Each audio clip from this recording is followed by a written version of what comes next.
All right, well, welcome to RU 703. Good to have you all here. And we just continue on.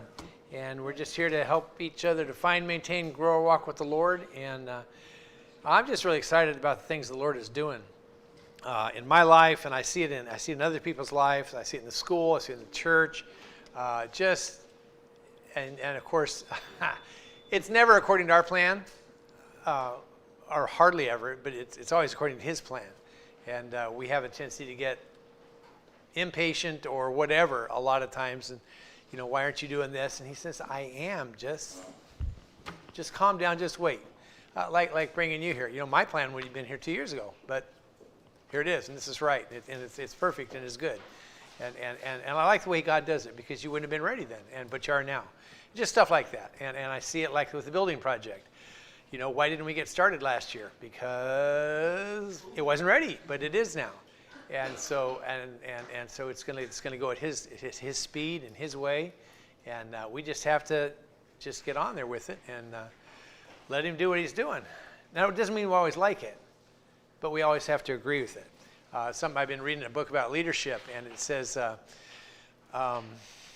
if I have a leader and I don't like the decisions my leader's making, I have the right to go to the leader and say, politely, say I don't maybe to agree with this, blah, blah, blah. But once I've had my say, and he says, this is what we're doing, then that's what we're doing, because he's my leader. And I just need to get there and go with it, because he's the boss, I'm not the boss.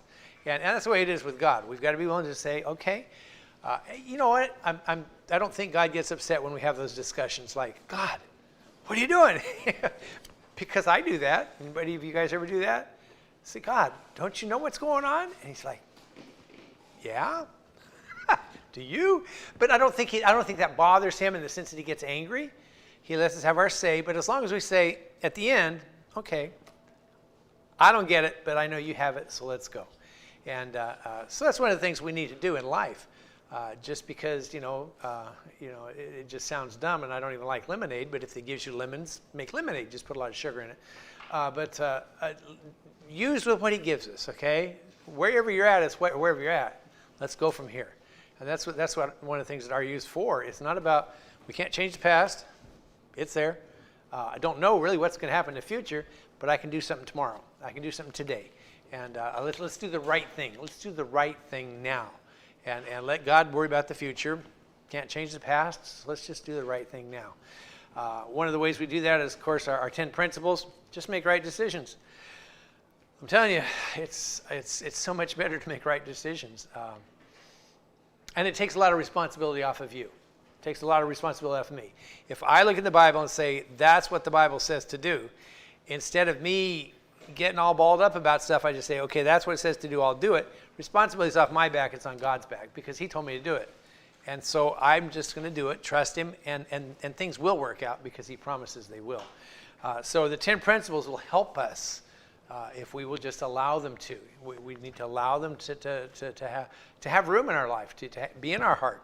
And it's never wrong to go and look at a decision and run it against the 10 principles. But even better is to have them in our hearts so that when something's coming up, God takes it out and says, hey, number 4. Or hey, number 1. And you're like, oh, you like that, don't you? Well, okay, then I will too. Things like that. Does that make sense? Rather than me running against my stuff against those principles, let Him bring His principles up and show them to me. Both ways are good. But when it comes out of our heart, I think that's when we are wise. When we use it, we have wisdom, and neither one's wrong. Okay, but I want to learn to be wise, and that's a long journey. So, number 1 says, if God's against it, so am I. Number 2, every sin has its origin in our hearts. Number 3, it's easier to keep the heart clean than to clean it after it's been defiled. Number 4, we cannot fight a fleshly appetite by indulging in it. Number 5, small compromises lead to great disasters. Number 6, those who do not love the Lord will not help you serve the Lord. Number 7, our sinful habits do hurt those who follow us. Number 8, it's not possible to fight a fleshly temptation with a fleshly weapon. Number 9, we lose our freedom to choose when we give in to temptation. Our consequences are inevitable, incalculable, and up to God. Number 10, God balances guilt with blame. Accept the blame for your actions, and God will remove the guilt. And I'm going to talk about number 3 today, but let's go ahead and do Psalms 1 first. Psalms 1 says, "Blessed is the man that walketh not in the counsel of the ungodly, nor standeth in the way of sinners, nor sitteth in the seat of the scornful. But his delight is in the law of the Lord, and in his law doth he meditate day and night." I'm sorry, I'm going to stop right there. I can't help it. That word delight, I think that's one of the things that's helped change my viewpoint on the scriptures, is when I learned to delight in his word. When I read it, I'm excited about it. I mean, I read it and I go, oh, that's awesome. I delight in it. And that makes me want to read his word. And that's what we need to have, that attitude towards God, towards his things, and especially toward his words. We need to delight in the law of the Lord. If we do that, that excites God. Just read Psalms 119 sometime. Just read Psalms 119 sometime. It's about our relationship with the Word of God. It is just awesome. And he says several times in Psalms 119, I will delight myself in thy word. And that's a big thing right there. It's not a chore. It's not this, I got to read the Bible again today. Now what? If that's what you got, do it. But work on not having that. I mean, it's better to do it with a bad attitude than not do it at all. It's better to do it and delight in it, though, because that's when God gets involved, and he just loves it. When we delight in his word, he likes that because it's his, and we're delighting in him. And he just loves that, and he always returns that. So, all right, in his law he doth meditate day and night. That's us. Number 3, and he shall be like a tree planted by the rivers of water, that bringeth forth his fruit in his season. His leaf also shall not wither, and whatsoever he doeth shall prosper. The ungodly are not so, but are like the chaff which the wind driveth away. Therefore the ungodly shall not stand in the judgment, nor sinners in the congregation of the righteous. For the Lord knoweth the way of the righteous, but the way of the ungodly shall perish. Let me scroll back here a little ways. Come on, scroller. 7, 6, 5, 4, 3. There we go. So it's easier to keep the heart clean than to clean it after it's been defiled. Now I'm going to be in Proverbs chapter 3, and and again, just like last week, when I did number 2, as I was doing the proverb for the day, without me really thinking about it, God addressed it in my daily meditations, because that's what he does. But as I was reading Proverbs chapter 3 this morning, I got to thinking, because I knew I was going to do this tonight, and as I read Proverbs chapter 3, I realized that Proverbs chapter 3, almost the entire thing is about keeping our heart clean. I mean, it really is how to keep our heart clean, how to stay on the first part of that. It's easier to keep the heart clean, and that's the best way to go. If it doesn't get dirty, if it doesn't get messed up, it's easier to keep how it's supposed to be. And Proverbs chapter 3 is really preventative. If you'll do all this stuff, you just won't have to go there and, start scraping and scrubbing and cleaning and doing all this stuff to get it back where it's supposed to be. You'll keep it where it belongs. And I really like that. So I almost just said Proverbs chapter 3, and then I'm going to go sit down. But I won't do that. So it's easier to keep the heart clean than to clean it after it's been defiled and messes. Any kind of mess. I don't care what you do, what you got. Any mess is easier to clean before it gets big. A little mess is easy to clean. That's right. Just throw money at me. Oh, it's a ring. Don't forget it. It's there. Yeah, I knew that. Well, she's been saying that for years anyway. But any mess is easier to clean before it gets big. I don't know about y'all. I don't like cleaning up big messes. I really don't enjoy cleaning up big messes. So I tell people I'm lazy. In this sense I am, it's because I don't want to have to work hard to clean up a mess. I'd rather work a little bit and keep it clean. Right. And so that's my version of being lazy. Okay. And our natural tendency, and I know this is very true for myself. I've been seeing it a lot lately in my house. Is our natural tendency is just to drop something to go away because we don't want to deal with it. Okay. I'm done. Set it down. Walk off. And that's kind of that's my natural tendency anyway. And when we say something wrong, when the Lord convicts us, when we've done something wrong, he convicts us. We know we've done something wrong, and he says, you need to take care of this. And we think, I will, but tomorrow. Or it's just not quite the right time yet. I will, I'll just tomorrow, the next day, later, I'll get around to it. And the trouble is the right time never comes, and it just sits there, and we go on with other things, and something else happens, and we set it over there, and it's just not quite the right time to deal with it. I'll go apologize to Elijah tomorrow for whatever I did, but tomorrow never comes, and so just stuff builds up. Okay, and then when we come to the place where we need God, when we need that relationship, there's all this stuff in front of us, between us and God. And it's up to us to get it cleaned up. Now, when we go to God and ask forgiveness, he's right there. But we still have all this mess that we've created that has to be cleaned up. We can get right with God, but God's going to have us clean up our mess before he get back where we're supposed to be. We're right with God, but we still got a mess to clean up. And he's going to have us clean that up before he starts going somewhere else. We can't go forward until we clean up the mess of the past. And I know that when I work around the house, I'll be building something or doing something, and I'll have these tools here and there. And when I finish, I'm tired, and I'm ready to go sit down, and not work anymore.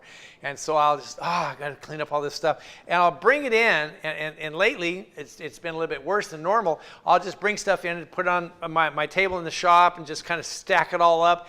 And I'll look at it and think I really should put all this stuff away. But I don't. I close the door, turn off the light, and go in and sit down. And it's like, if I close the door and turn off the light, then it doesn't exist. It's not really there. It's not in front of me. I don't see it. And everything's cool until the next time I go out to do something. And I open the door, I turn off the light and open the door, and it's like, oh. And before I can work, I've got to clean up the mess from last time. Now, I don't have to, but I really have to, because if I don't, then I add to that mess, it just keeps going, and pretty soon I can't find my garage.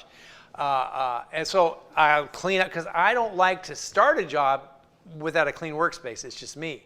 So I'll go and clean everything up, put it away, and then I'll start working. And so now I have to clean up twice in a day, and so it's easier just to clean it up. Now, one of the things I do, Tom's not here, he laughs at me all the time. I don't think he really laughs at me, I think he more like curses me, but we'll be doing something like build a platform for a backdrop in the auditorium. And I got my tools, and I lay out my little space, and, I do all this stuff, and I have to be organized. And so when I'm done with something, I don't just set it down, I go put it away. And so next time I need it, I have to go get it and take it out to use it. So Tom will be doing something, and he'll set something down, and I'll walk by and put it away, and he turns around to pick it up, and it's not there, and he's like, oh, court rights here. So I go a little bit overboard on that sometimes, but still, if I don't put things away, none of you guys are like, well, maybe Bill. But as I get older, I don't remember well. And if I don't put it away, I can't find it. And so I'll spend 20 minutes looking for it, where if I would have spent 30 seconds and put it away, another 30 seconds to go get it, at least I know where it is. So all that helps me. Say, how about dishes in the house? Now, there's just my wife and I. We don't create a lot of dishes.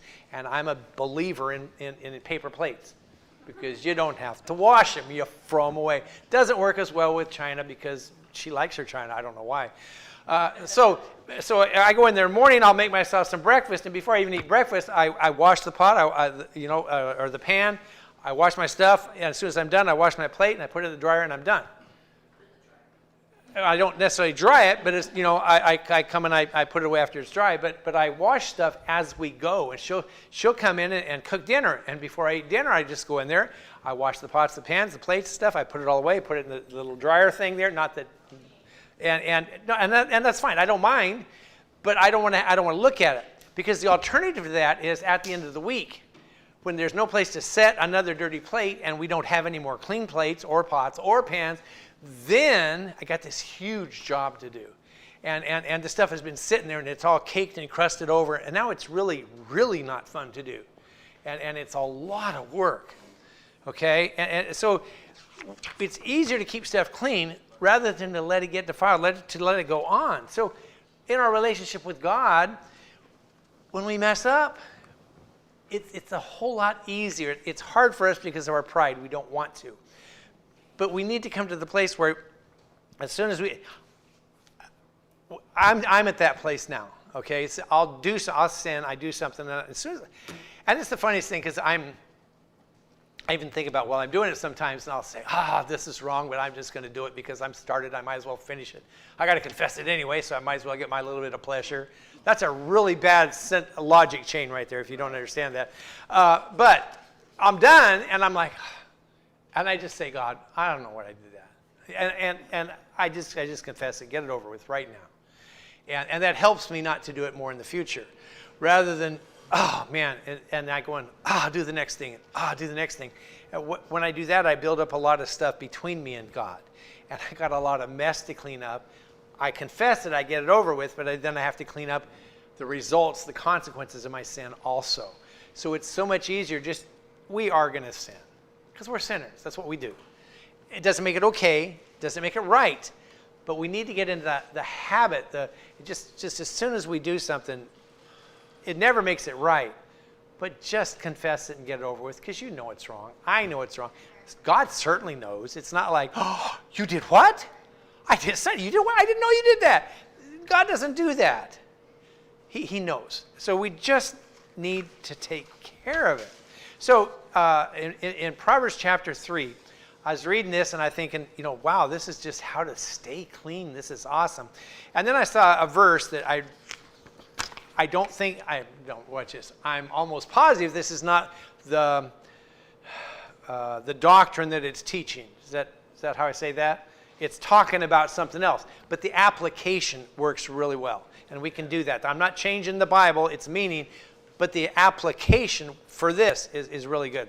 It's Proverbs 3:20. It says, by his knowledge, the depths are broken up and the clouds drop down the dew. And he's talking about how he created things and how he set stuff up and he set the bounds on the waters. And, he did all that. And that's all absolutely true. It's about his power and his knowledge. He's God and he did all these things and we need to give him credit.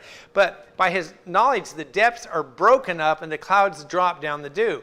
And he just spoke to me and said, this is the way kind of I work with you, me. He says, many times in life, and this is me, I'm not saying it's y'all, but if I feel this way, I would think at least somebody else feels this way.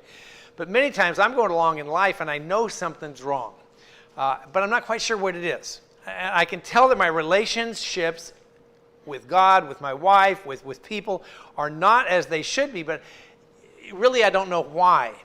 Because I'm a man and we don't think about that stuff well. I'm learning to, but I just know something's wrong, and I feel like I'm separated from God. Like when I pray, it's not going anywhere. But I'm not sure what I need to do to get back to where it needs to be. It's kind of like this. You hear a noise in your car. They've done that, and it's not good.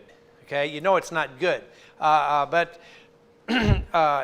But you don't know what it is or how to fix it. I just know that the car is making the noise it's not supposed to make. But I don't know exactly what's going on, but I know it's something and I know it needs to be taken care of. And I look at my life and I just don't seem to have any joy, don't seem to have any peace. I'm frustrated, I'm on edge, I'm hurting, we're unhappy. I know there's something wrong, okay? So here's what I do a lot of times. We look at ourselves and we see symptoms. And we try to fix the symptoms. This is going on, I'm going to try to fix that. This is how I'm feeling, I try to fix that. Now, when you get a headache, what can you do? Drink caffeine. Do what? Drink caffeine. Drink caffeine. I would have never thought of that. Take an aspirin, okay? Since I'm not going to drink caffeine, I'm not going to go there. That's a bad thing, Rich. But if that works for you. Or take an aspirin or whatever, okay? When your stomach is upset, you can eat some Tums or Rolaids or something. Don't do this at home, guys. If your car engine is making noise, what you can do is you can put bananas down the oil filler. If you shove 3 or 4 bananas in that car, it'll stop making noise. It will. Don't try it. It will. But it'll stop the noise, okay? But don't do that, please. Don't say, well, Mr. Cornwright said to. No. We can drink. We can take drugs to cover the pain in our life. We can borrow money in our credit card to try to pay for our last toy or that bill that just came in or a debt. We can. It gets the bill paid, right? Now, all these things are going to take care of the short-term problems in our life, but none of them will take care of the underlying issues. Okay, many times our attempts to take care of the symptoms are going to make the real problem worse. Taking an aspirin to stop a headache that's caused by a brain tumor might cover up the headaches, which is a warning sign that you need to do something, and the tumor grows until it's not operable and you die. Okay, now there's nothing wrong with taking aspirin. That's not the point I'm making. But we need to find out what's going on. Tums aren't going to cure a bleeding ulcer in your stomach. Now, they'll get rid of the pain. Okay, but that needs to be taken care of. Bananas in the oil system of a car will not fix a bent rod. Okay, it will not take care of not having oil. Now, it'll take care of the noise for a while. But the end of that is going to be much worse than what it was to start with. That makes sense, right? Drugs and alcohol are going to only mask the bitterness and the pain that's haunting us. And they will mask that. But at the same time, they're going to create their own set of problems it's going to make everything worse. Okay? Borrowing money doesn't solve problems. It only causes more problems. The longer we ignore a problem and focus on our symptoms, the worse our problem is probably going to become. So the answer to any problem starts with getting to the underlying issues. Okay? Going to the Lord and asking for help is always the start. By his knowledge, the depths are broken up and the clouds drop down the dew. Okay, see, here's the thing. God knows. Whatever's going on, God knows. He does. He absolutely knows. He's not, I don't know what that problem is. He does know. Okay? He's like the mechanic. I had one of these mechanics. When I first got my Scout, the first car I ever bought out of high school was a 64 Scout. And I bought it for $800. And I learned to drive in Scouts. I learned to drive in that blue one I drive out here. I had another one. I've been driving Scouts all my life, so I'm familiar with Scouts. So I wanted a Scout. I went down to this used car lot and I bought me a Scout, $800. And I went down and got a loan for $800 at the time. That was a lot of money, especially for me. And just before I got the loan paid off, something went wrong with the Scout, had to take it in to get it fixed, another $800. Like the fourth time I went into the bank, they just looked at me and said, again? It was really cute. But anyway, so I was having trouble with the Scout. And anybody know what a washboard road is? It's a dirt road that you drive over a lot, nice and dusty. It's got the little things, and you drive it, and you go pop, pop, pop, pop, pop, like that. If you get the right speed, your tires just kind of glide along the top, and it's not bad, but you kind of drift around. You go a little bit slower, and you hit them all. So I would drive my Scout in a lot of washboard roads in Colorado. It's real dry and dusty, and it just that's kind of where they get created. And as it's bouncing, my engine would cut out. I'd lose power. And I'm like, what in the world? Go slower, it was fine. Go faster, it was fine. And I took it in. I had this guy up in Canyon City. There was a guy named Dynamite Joe. He'd been working on internationals forever. They had one of the best international dealerships in the United States up there. I took it in and I said, something's going on. And they worked on it, and it didn't help it. And I took it back, and they worked on it, didn't help it. And I went about the third time, and I said, now look, I don't know what's going on here, but it's still doing this. And the other mechanics couldn't find anything. So the owner, who I knew him, he was a friend of my dad's. It was Orville Wright, and he flew airplanes. Go figure, okay? Well, he was a good friend of my dad. They used to fly and talk and stuff and drive Scouts. But so he comes over and says, "What's the problem, Al?" And I said, "I don't know. They can't find what's wrong." And he says, "What's going on?" I said, "Drive it on the washboard where the engine cuts out, and nobody can find it." And so he calls over this guy. Now, Dynamite Joe didn't just work on Scouts. He worked on all the big international equipment, the big trucks and the tractors and all that stuff. And he's an older guy. And he says, I described it to him. He says, "Let's go for a drive." So he gets in the car, in the Scout, and we went out and he drove it and got on a washboard road, started doing that. He came back and he said, "All right, guys, here's what's the problem." He says, where the body connected to the frame, there's little rubber gaskets, and those were worn out. So when I hit that, the body was bouncing on the frame. Now where the throttle goes through the body, it's connected to the body, and this is connected to the frame on the other side. So it's pumping the gas, and it was flooding my engine. Now how would you find that? You can't find it unless you know But see, that's the way God is. He knows. When something's going on in your life, nobody else, but he knows. And so God doesn't have to run a series of diagnostic tests and wait for the results. He knows. And God will lead us to where we need to go. He'll break up the depths. He'll get down into what's going on. God will tell us what we need to hear. God will teach us what we need to learn. He'll tell us what we need to do. God knows. God can break through our barriers of pride. He'll break up the depths. And that's our pride. We cover things up with pride. Okay? And he'll get to the depths of our issue. And he can get us to where we need to be. He can. And God will reveal the underlying issues if we will ask him and if we will listen. And here's the other part about that. God has the cure. He has the fix. He has the tools. He has the parts. And he has the knowledge. He's got all of it. And he will give us what we need. But we have to listen to him. We have to take what he gives us. And we have to do what he says. Because the thing I've discovered about God, the more I learn about him and walk with him, is God doesn't just do things in our life.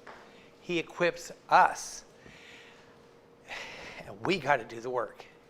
It really is kind of irritating sometimes. It's like, God, no, just do it. Just fix it. He says, no.